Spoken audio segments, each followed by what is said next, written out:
Jelajahi cara baru mendapatkan informasi. Download Metro TV Extend sekarang.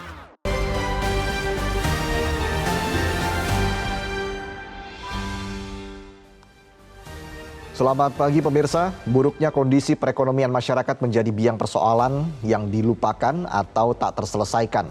Hal ini membuat 3 fenomena, yaitu judi online, pinjaman online, dan jasa gadai merajalela.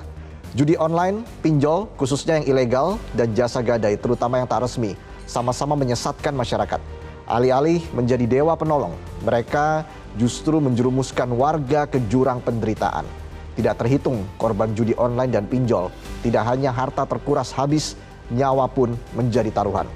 Inilah editorial Media Indonesia edisi Selasa 29 Agustus 2023 dengan tema Terkepung Judi Online dan Pinjol Ilegal. Bersama saya, Valentinus Reza. Pemirsa, Anda juga bisa turut berpartisipasi dan berinteraksi melalui telepon interaktif di nomor 021 583 99 100. Saya ulangi, 021 583 99 100.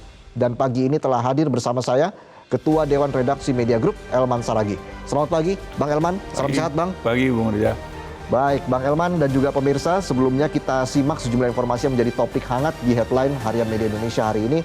Kita ke topik yang pertama ya, Bang Elman ya, yang menjadi headline Media Indonesia, yaitu perangi polusi harus menyeluruh. Bang Elman, ini sebenarnya kan polusi di Jakarta khususnya ya, kualitas udara yang buruk di Jakarta ini sudah terjadi sejak tahun 1990-an begitu Bang Elman. Kenapa ini sulit teratasi hingga saat ini Bang Elman?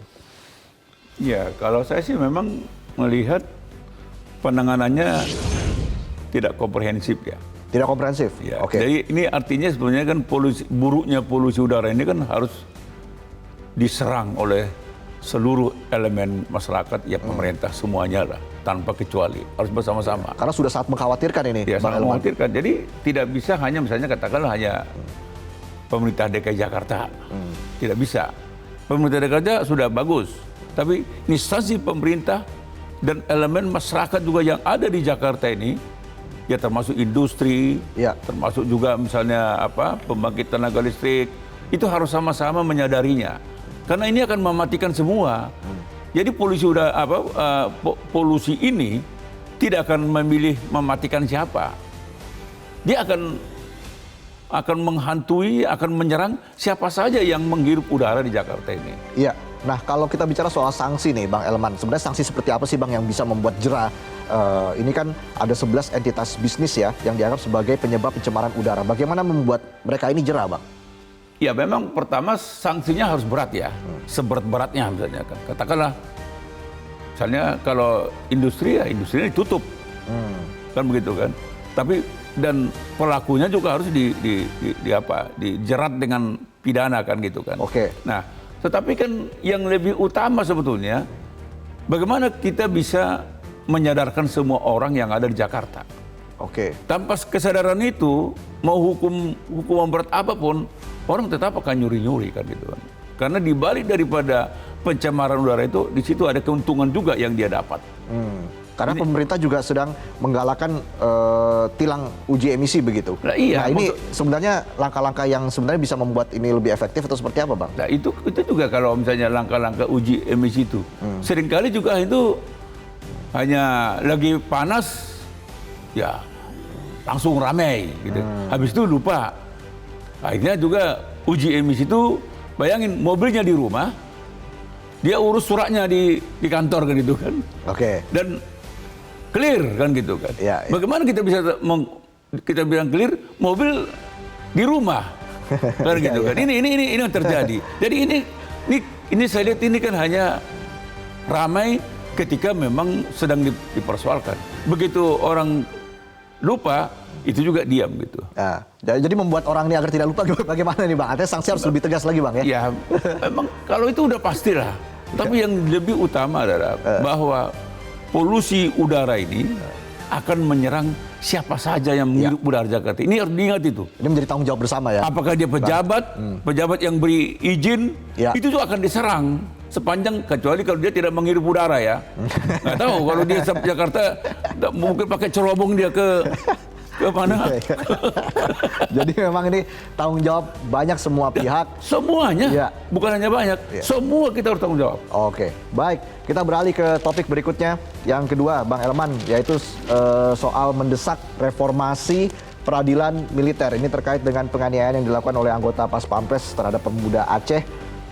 Panglima TNI sudah tegas mengatakan para pelaku harus dihukum mati, Bang Elman. Tapi bagaimana Bang Elman menanggapi kasus ini, Bang?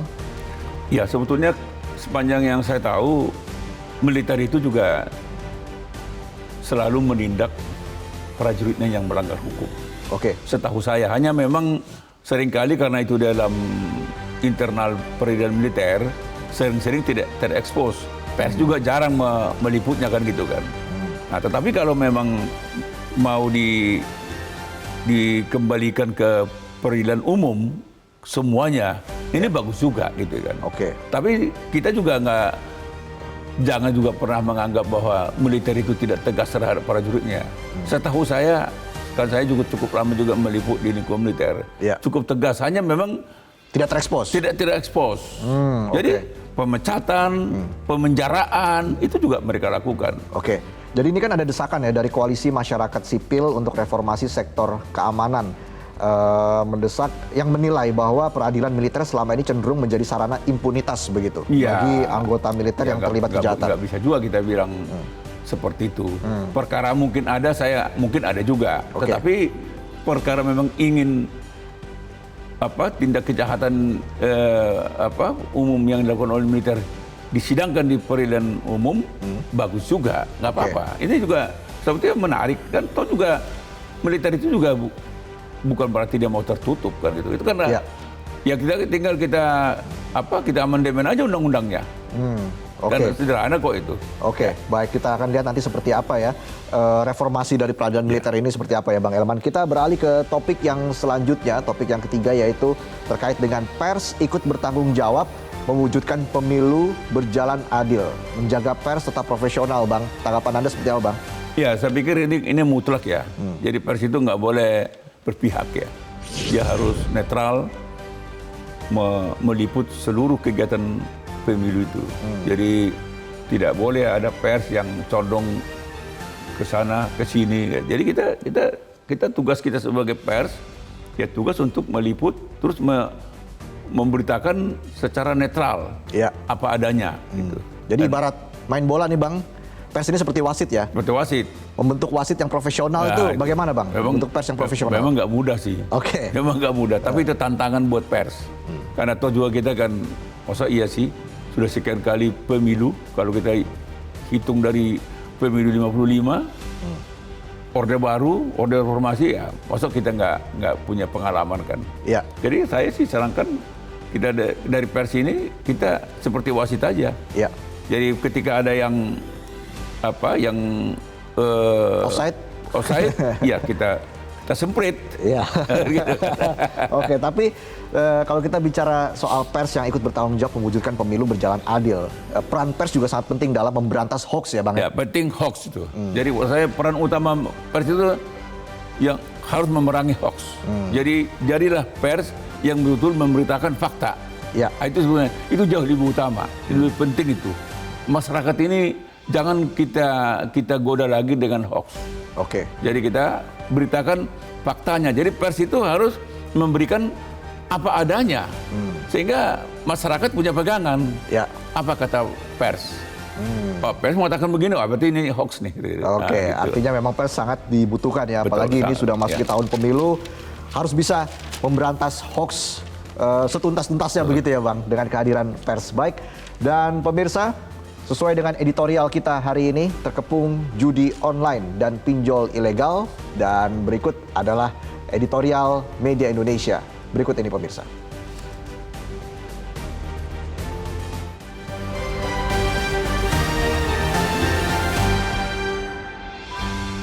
Terkepung judi online dan pinjol ilegal.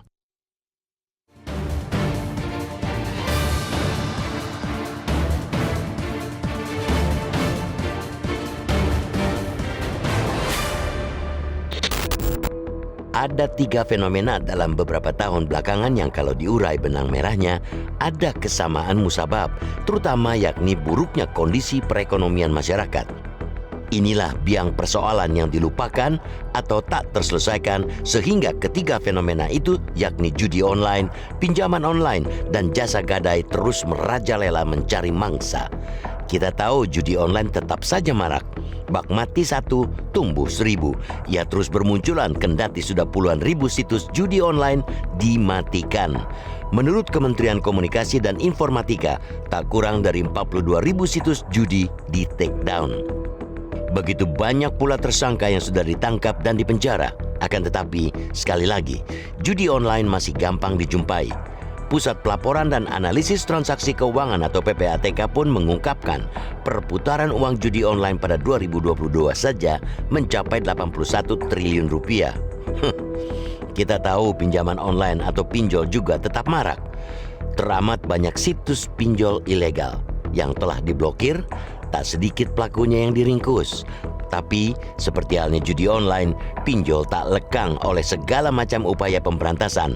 Data menunjukkan jumlah peminjaman di seluruh Indonesia pada April 2023 saja mencapai 50,5 triliun rupiah. Jumlah itu memang lebih sedikit ketimbang bulan sebelumnya, yakni 51 triliun rupiah, tapi tetap saja besar, sangat besar. Kita tahu jasa penggadaian sekarang tumbuh di mana-mana. Dengan beragam iming-iming, rumah gadai menggoda masyarakat yang gampang tergoda. Tak cuma offline, jasa gadai juga ditawarkan begitu rupa secara online. Tak hanya yang legal, banyak pula yang ilegal. Judi online, pinjol khususnya yang ilegal, dan jasa gadai terutama yang tak resmi berada di rumpun yang sama dalam menyesatkan masyarakat. Mereka seolah dewa penolong di tengah kesulitan, tetapi sejatinya penjerumus warga ke jurang penderitaan. Mereka menampung mimpi semu masyarakat yang berpikiran pendek untuk mendapatkan uang dengan gampang dan kontan, tetapi sejatinya menebar jebakan maut. Tak terhitung lagi korban judi online dan pinjol. Tak hanya hartanya terkuras habis, bahkan nyawa menjadi taruhan. Bunuh diri atau membunuh orang lain gara-gara judi online atau pinjol adalah kisah nan memilukan tetapi nyata di negeri ini. Kenapa judi online, pinjol, dan jasa gadai tetap menggila? Banyak penyebab mulai menjanjikan kemudahan, tuntutan gaya hidup, hingga minimnya literasi keuangan masyarakat. Namun, di atas semua itu ialah faktor ekonomi. Iming-iming untuk mendapatkan uang secara gampang dan kontan untuk memenuhi rupa-rupa kebutuhan hanya mempan pada orang-orang yang tak punya uang. Itulah kenapa kebanyakan korban adalah masyarakat dengan ekonomi pas-pasan. Salah satu studi tentang kausalitas pinjol membuktikan hal itu. Ada 10 penyebab masyarakat terjerat pinjol dalam studi itu, dan nomor 1 adalah latar belakang ekonomi. Mereka berasal dari kalangan menengah ke bawah.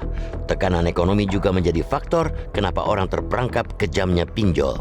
Maraknya judi online, pinjol, dan jasa gadai adalah gambaran bahwa sebenarnya kondisi ekonomi masyarakat tak baik-baik saja. Tidak seindah kata-kata mereka yang berkuasa. Pemerintah boleh saja terus mengklaim bahwa daya beli masyarakat masih kokoh, ekonomi rakyat masih kuat. Hasil survei juga boleh menyebutkan tingkat kepuasan kepada Presiden Joko Widodo di kisaran 80%.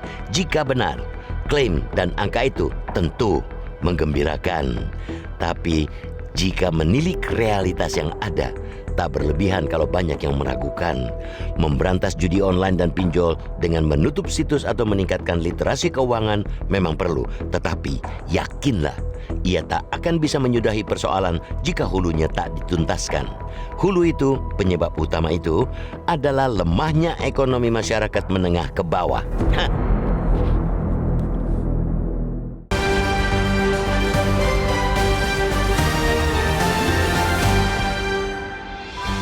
Baik, pemirsa, Bang Elman mengutip kata-kata Bang Haji Roma Irama ya, Bang Elman, judi itu meracuni kehidupan, meracuni keimanan, tapi toh sangat sulit untuk diberantas, Bang Elman. Ya, memang sebetulnya sepanjang masyarakat ini daya belinya lemah. Bahkan sekarang ini kan banyak ahli mengatakan sangat merosot jauh kan.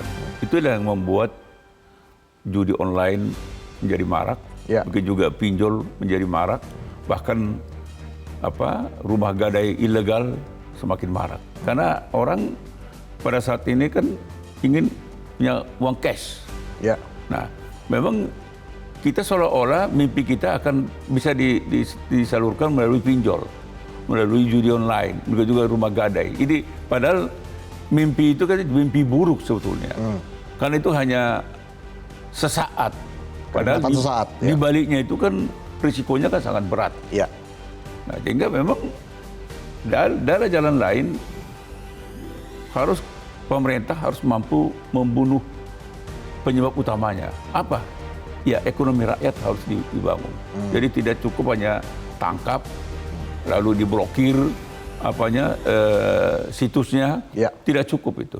Memang tingkatkan daya beli masyarakat, tingkatkan ekonomi rakyat, itulah yang bisa mengatasi ini. Setidaknya dia tidak akan berkembang.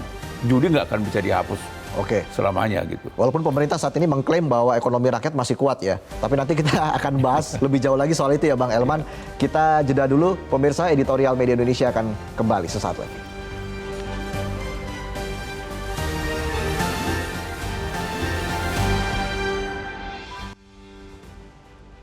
Pemirsa, untuk membahas tema editorial hari ini kita telah terhubung melalui sambungan telepon dengan Ketua IPW Sugeng Teguh Santoso.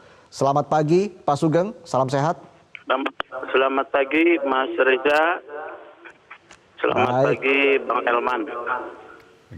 Baik, Pak Sugeng, kalau temuan dari IPW ini sebenarnya kenapa Pak Sugeng perputaran uang di judi online ini pada tahun 2022 naik secara signifikan Pak? Jadi memang ya, IPW mendapatkan informasi ya, pasca ramenya kasus Sambo konsorsium ya, saya dihubungi oleh 2 orang ya, bahwa akan ada perputaran judi online baru ya. Bahkan yang menghubungi saya ini seorang politisi dan satu lagi pengusaha gitu ya. Dia meminta IPW ya jangan berteriak-teriak lah gitu ya.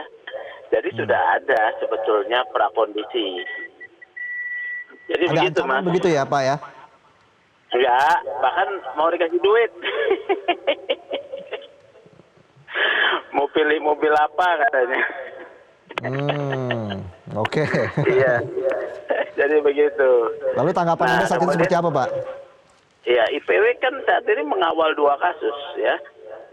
1 Agustus 2022 kita melaporkan 3 klub sepak bola yang menggunakan sponsor judi online. Agustus 2022 loh ya. Kemudian Juli 2023 kita melaporkan 1 klub sepak bola yang menggunakan sponsor judi SBO Top ya. 2022 juga SBO Top ada ya. Kemudian ada Net 98 ya. Kita laporkan juga PT Lip ya, PT Lip. Ya. Tadinya mau dilaporkan juga Erick Thohir, tapi saya melihat Erick Thohir sebagai ketua umum PSSI kan tidak ada perbuatannya di sana ya. Tetapi PT Lip harus bertanggung jawab karena ada di board di pinggir lapangan. Itu sponsor di papan iklan di pinggir lapangan, iya. Iya. Itu kan artinya informasi yang saya dapat nyambung nih ya, bahwa mereka mulai kemudian bergulir lagi setelah pasca konsorsium judi yang melalui Satgas Merah Putih ya dibubarkan ya, mereka bermain lagi. Nah, sekarang ini lagi sidik oleh Barreskrim gitu ya. Saya ingin bahwa ditindak semuanya itu.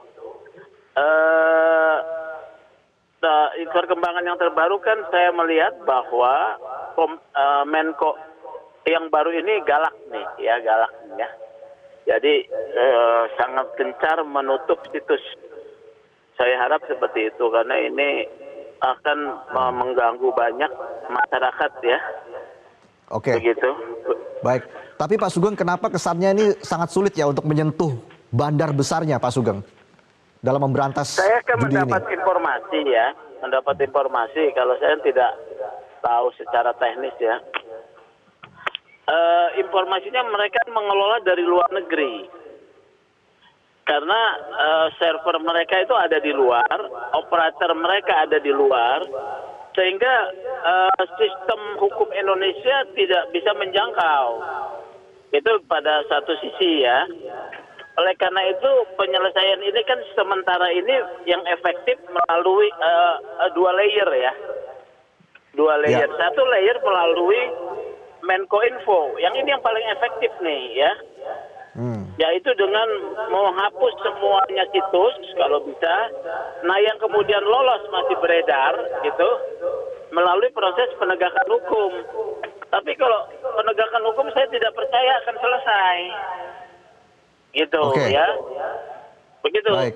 Mas Reza. Baik Pak Sugeng, tapi kan sejauh ini ya Bareskrim Polri ini sudah memiliki unit patroli siber Pak. Anda menilai patroli siber ini berjalan dengan efektifkah sejauh ini Pak? Tidak efektif karena yang akan terkena hanya pemain kan. Pemain yang di Indonesia yang kecil masyarakat. Sementara pengelola bandar ya tidak akan tersentuh karena mereka ada di luar. Inilah kemajuan teknologi lintas batas negara, no border line ya. Baik. Bandar-bandar besar ini apakah ada yang membackingi Pak? Ya pastilah. Gimana sih? Dari dulu itu kan. Buktinya kan saya juga didekati oleh politisi ya. Ya kan? Didekati oleh politisi dan juga seorang pengusaha. Silakan pilih apa. Yang penting IPW tidak boleh cuap-cuap. Ya tetap aja kita laporin. Jadi itu salah satunya kenapa judi di Indonesia ini sangat sulit diberantas ya Pak? Iya, begitu. Baik. Harapan dari IPW sendiri Pak agar memang judi online ini yang sudah meresahkan masyarakat di tanah air ini bisa segera diminimalisir ataupun diberantas secara total, ini bagaimana caranya Pak? Layer pertama itu di Kominfo ya. Jadi Kominfo harus memban bahkan menghapus seluruh nih judi online. Oleh karena itu penggunaan sistem menjadi penting. Nah, saya tidak paham bagaimana sistem itu bisa digunakan. Bagaimana setiap kan kalau mau membuka satu situs kan pasti menggunakan teknologi ya. Nah, teknologi itu yang harus dikuasai oleh pemerintah atau negara. Tetapi negaranya juga punya satu political will memang mau menghapus. Kalau misalnya yang sana dihapus, yang di sini dilindungi, ya percuma aja. Oke. Baik, terima kasih Pak Sugeng Teguh Santoso, Ketua IPW atas informasinya bersama kami di Editorial Media Indonesia. Selamat pagi dan salam sehat. Bang Helman, tadi kita sudah mendengarkan bersama ya pernyataan dari Pak Sugeng. Bahkan IPW juga tadi sempat ditelepon begitu oleh politisi begitu, ditawari politisi. Saya dengar tadi politisi dan juga pengusaha begitu ditawari hadiah lah agar memang IPW ini tidak cuap-cuap begitu. Ini bagaimana Bang Helman melihat hal seperti ini Bang? Ya memang ini kan duit besar ya. Pasti banyak pihak juga yang suka memelihara judi online ini, termasuk pinjol ya. Ya. Jadi ini memang harus sungguh-sungguh kemauan dari pemerintah. Jadi pemerintah itu harus satu kata dulu secara keseluruhan ya. Jadi tidak bisa polisi, tidak bisa Menkominfo, jadi sama-sama. Memang mau berantas judi online, mau berantas misalnya pinjol dan sebagainya. Nah, tadi Pak Sugeng udah jelaskan, kalau memang ada keseriusan, tutup semua situs ini. Tanpa ada pandang bulu. Karena ini kan situs pemerintah juga dipakai. Betul. Ada 3 juta situs pemerintah dia pakai. Ada 1 sampai 2 juta situs pendidikan juga dipakai untuk judi online. Nah, jadi kalau memang pemerintah belum mahir, belajar. Bagaimana supaya menutup situs ini. Jadi tidak misalnya ini hanya ini kan hanya berapa ribu nih, berapa puluh ribu yang jangan-jangan yang ditutup ini situs-situs yang mudah kan itu kan. Tapi yang sulit dan itu yang besar itu nggak bisa mereka tutup. Nah, bagaimana caranya supaya seluruh situs yang servernya di luar negeri ini bisa dihapus. Jadi diblokir, hapus dan tutup. Itu caranya. Jadi karena kalau enggak susah, Reza. Jadi memang pemahaman kita secara teknologi ya, ini benar-benar harus. Karena ini kan teknologi. Iya. Ini kan bukan servernya di luar negeri. Jadi kalau hanya mengejar yang di Jakarta, di Indonesia, jadi pemain aja. Tadi kan Pak Sugeng bilang, pemainnya ya memang di Indonesia. Tapi kan dedengkoknya kan di luar negeri. Dan itu secara hukum tadi kan Pak Polisi kan bilang, hukum kita berbeda dengan hukum dia. Di sana itu legal, di sini ilegal. Nah, memang satu-satunya jalan adalah bagaimana kita bisa menutup situs ini semua. Jadi begitu dia tumbuh, tutup. Begitu tumbuh, tutup. Nah, memang harus ada patroli cyber. Patroli cyber, ya. Nah, itu yang penting. Jadi jangan hanya tadi saya katakan jangan hanya panas-panas apa? Ya, di awal. Di awal. Iya. Tahu udah lupa akan ini. Oke. Reza, ini duit besar. Besar sekali, betul. Besar sekali. Sampai 81 triliun rupiah 81 itu. triliun. Jadi ini tahun ini jangan-jangan sudah 200 triliun kita nggak tahu. Per April tahun ini 50 triliun hitungannya. April. Bisa akhir tahun. Belum satu semester. Iya, iya. Jadi kalau 12 bulan bisa 200 triliun. Oke. Kau bisa bayangin itu. Bagaimana orang yang tidak tergiur, semua pihak tergiur ini supaya dia bisa nikmatin ini. Oke, baik. Kita akan bahas lebih jauh lagi soal itu, Bang Elman, terkait dengan tema editorial kita hari ini, yaitu terkepung judi online dan pinjol ilegal. Editorial Media Indonesia akan kembali saat lagi. Tetaplah bersama kami.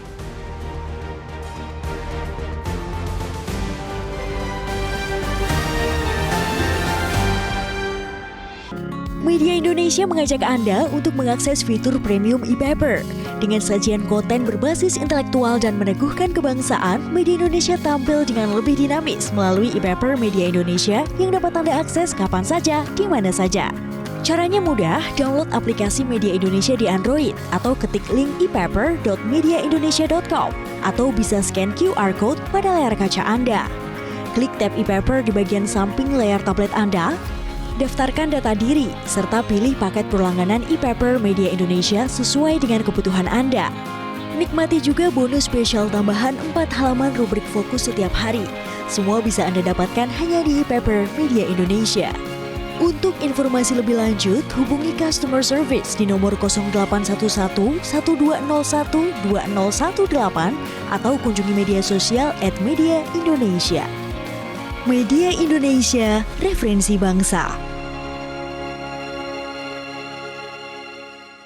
Pemirsa, kembali lagi di editorial Media Indonesia, masih bersama dengan Bang Elman di sini. Sebelum kita membahas lebih lanjut terkait dengan editorial Media Indonesia hari ini, yaitu terkepung judi online dan pinjol ilegal, kita akan menerima sejumlah telepon yang sudah mengontak kami di 0215839900. Yang pertama ada Pak Agustira dari Pontianak. Pak Agus, selamat pagi Pak. Maaf, saya ibu-ibu. Saya Agustina. Oh, Ibu Agus. Baik, mohon maaf. Agustina, Pontianak. Agustina. Iya. Baik, mohon maaf. Ibu Agustina dari Pontianak. Silakan Pontianak. Ibu komentarnya, Ibu. Iya. Baik, Bapak berdua sehat selalu di sana. Iya, sukses Terima kasih, Metro. Pokok bahasan hari ini terjebak judi online ya dan pinjol ilegal. Saya menggarisbawahi bahwa di situ judi, yang namanya judi ya. Dari zaman lahir kita sudah mulai mengerti bahasa dari dulu. Orang tua kita sudah mengajarkan bahwa judi tidak baik. Itu dulu dipegang. Terus pinjaman, kalau sekarang sedang marak itu judi online. Jadi kan sekarang ini kan boleh dibilang ya, mereka tuh mengekspos, mencari komunitas melalui handphone ya. Itu udah gampang sekali, tapi kembali kalau menurut saya ini PR besar bagi bangsa kita. Bahwa masyarakat Indonesia kalau kita lihat bahwa pemerintah tidak kurang-kurang juga membuat suatu gerakan-gerakan untuk meningkatkan ekonomi rakyat ya. Tapi kalau ekonomi rakyat itu ditingkatkan terus tapi kesadaran masyarakatnya juga tidak meningkat, itu juga sepertinya menjadi menjadi hal yang bukan sia-sia ya, tetapi menjadi lamban untuk meningkatkan bagaimana di suatu negara kita khususnya masyarakatnya cerdas. Cerdas dalam arti mereka bisa memanage kehidupan mereka dalam bidang ekonominya. Jadi kembali kita manusia ini kan punya iman ya.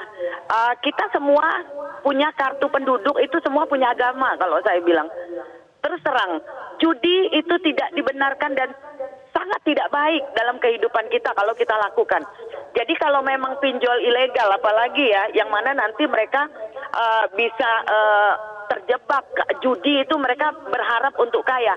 Peganglah ya, nggak ada orang kaya dari judi, terus terang. Kaya langgeng dari judi tidak ada. Coba kita bayangkan orang-orang yang berhasil dengan baik, yang berkah hidupnya, itu tidak dari judi. Saya yakini itu. Nah, jadi masyarakat itu sendiri harus bisa untuk menuntaskan ini sebenarnya. Kalau kesadaran masyarakat itu semakin meningkat dan mereka tahu itu tidak baik, dia akan mati sendirinya itu. Pinjol-pinjol ilegal apalagi ya. Yang legal sekalipun tidak membawa kehidupan lebih baik, apalagi ilegal kan, seperti itu. Iya. Jadi manusianya yang harus memanage diri dengan baik. Itu Pak, terima kasih. Baik, terima kasih Ibu Agustina atas pendapatnya. Ibu Agustina dari Pontianak, Kalimantan Barat. Kita lanjut lagi ke penelpon berikutnya. Sudah ada Pak Purnomo dari Semarang, Jawa Tengah. Selamat pagi, Pak Purnomo.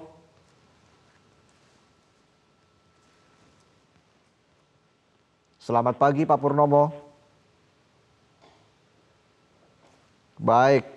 Kita akan langsung ke penelpon yang ketiga. Sudah ada Pak Ramadan dari Jambi. Pak Ramadan, selamat pagi, Pak. Selamat pagi, Metro. Assalamualaikum, Pak Elman. Waalaikumsalam. Sungguh menarik judul kita hari ini. Menurut saya, Pak Elman, satu-satunya harapan masyarakat lapisan bawah itu kalau kita perhatikan, harapannya itu negara harus hadir. Tidak ada jalan lain, Pak Herman. Kemudian yang kedua, organisasi terbesar kita Muhammadiyah dan NU menyadarkan anggotanya bahwa judi itu mencelakakan dirinya sendiri dan keluarganya. Pak Herman, saya sampaikan pagi ini, kondisi terbuka di mata masyarakat di desa-desa itu investasi bodong istilahnya itu merajalela, Pak Herman. Saya tidak habis pikir di batas kecamatan, di kampung-kampung hal-hal seperti itu terjadi. Jadi bayangan saya, marilah negara ini hadir di tengah-tengah masyarakat. Hal-hal yang sangat merugikan masyarakat, malah nyawa pun hilang, Pak Herman, gara-gara pinjaman pinjol dan sebagainya.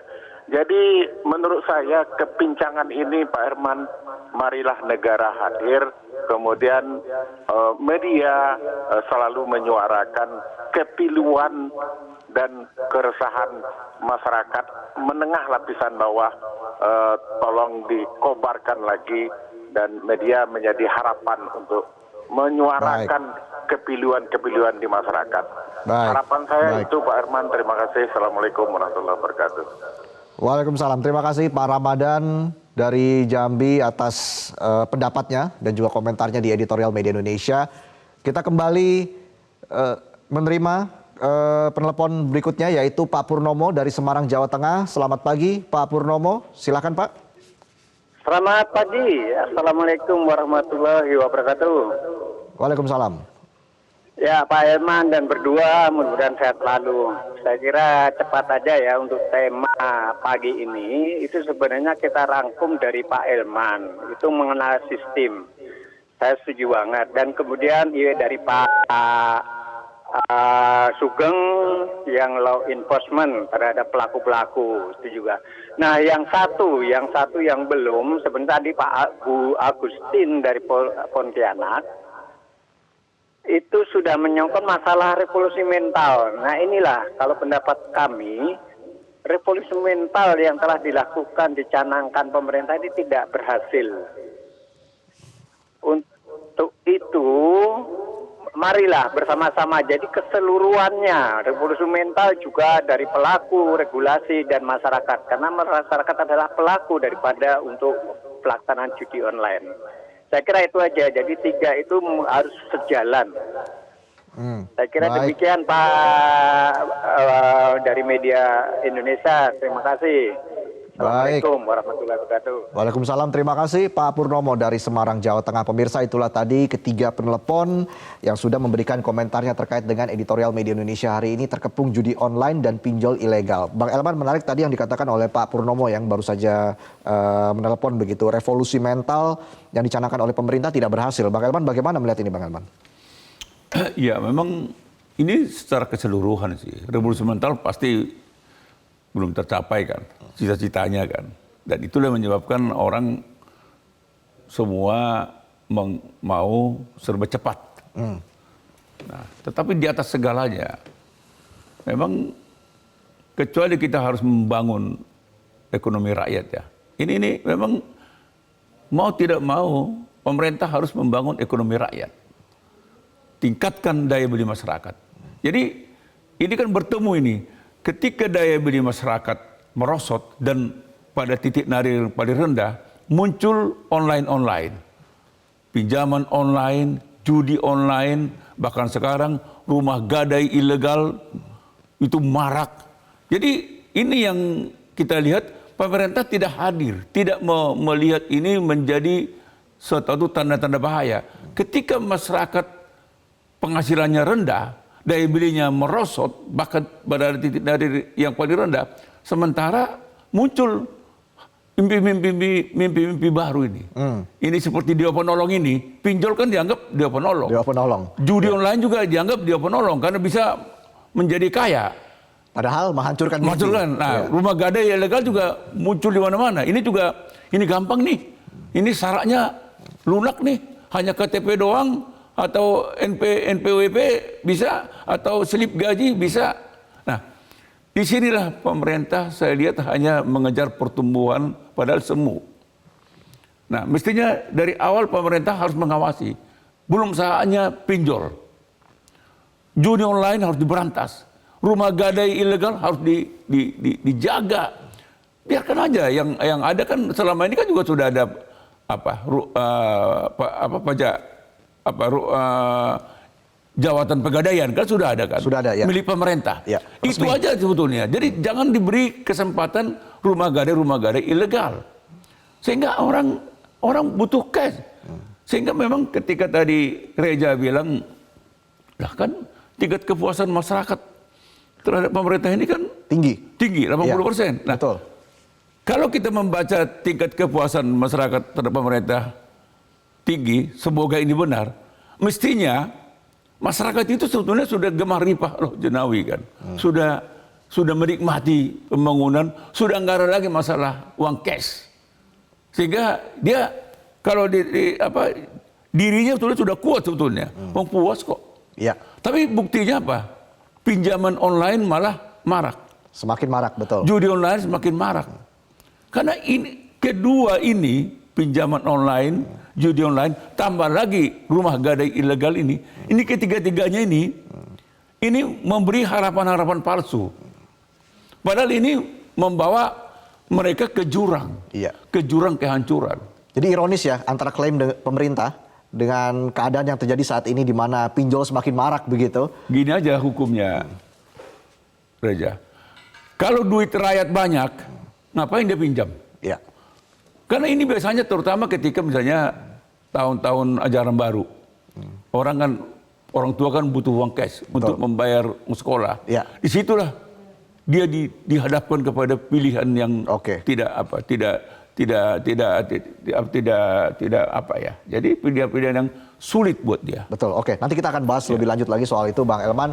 Tetaplah bersama kami pemirsa di Editorial Media Indonesia.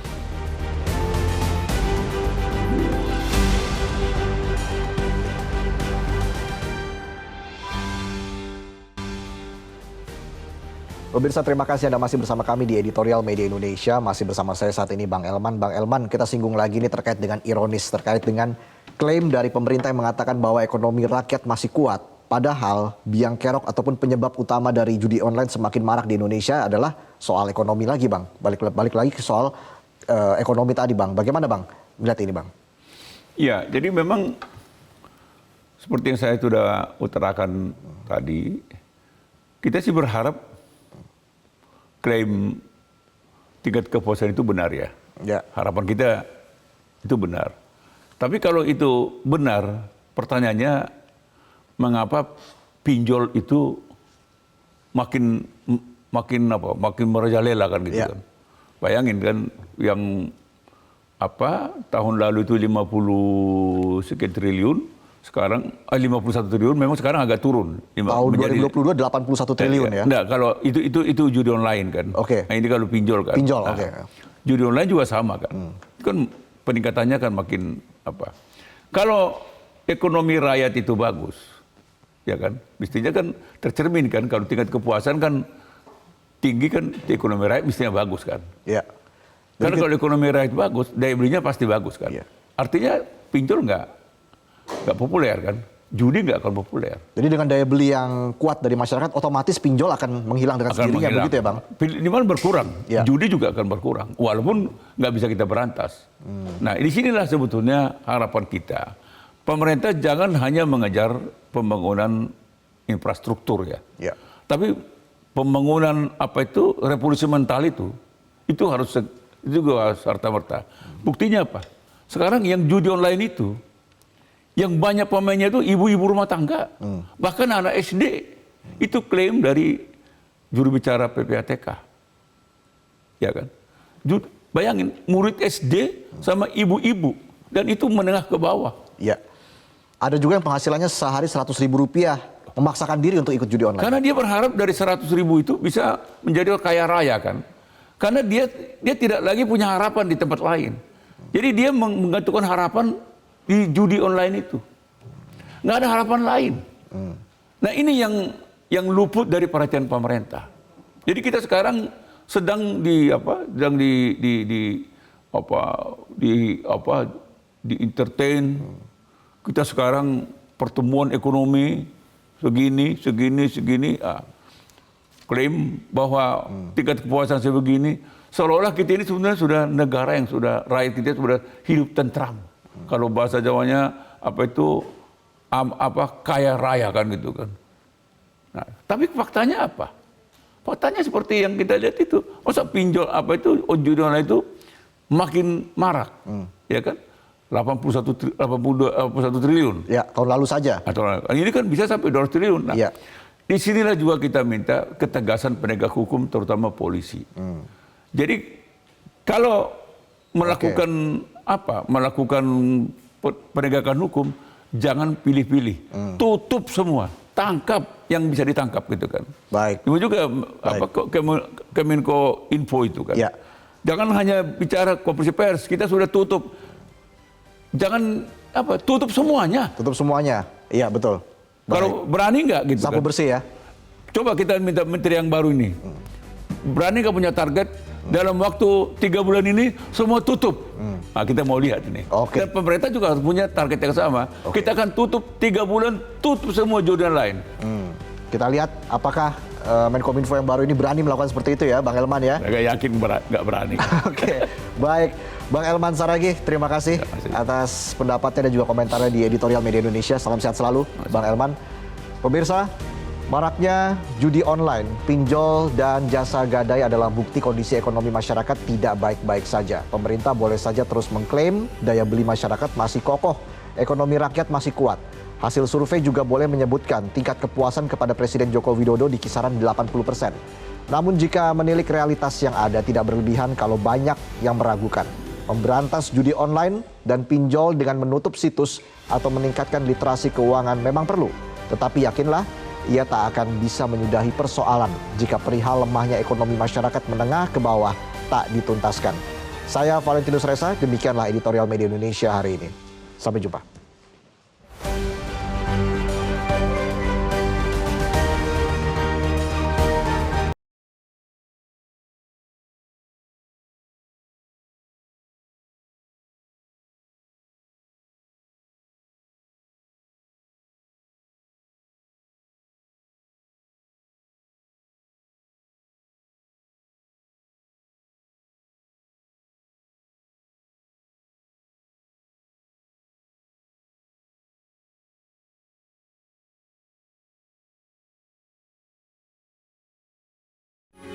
Metro TV.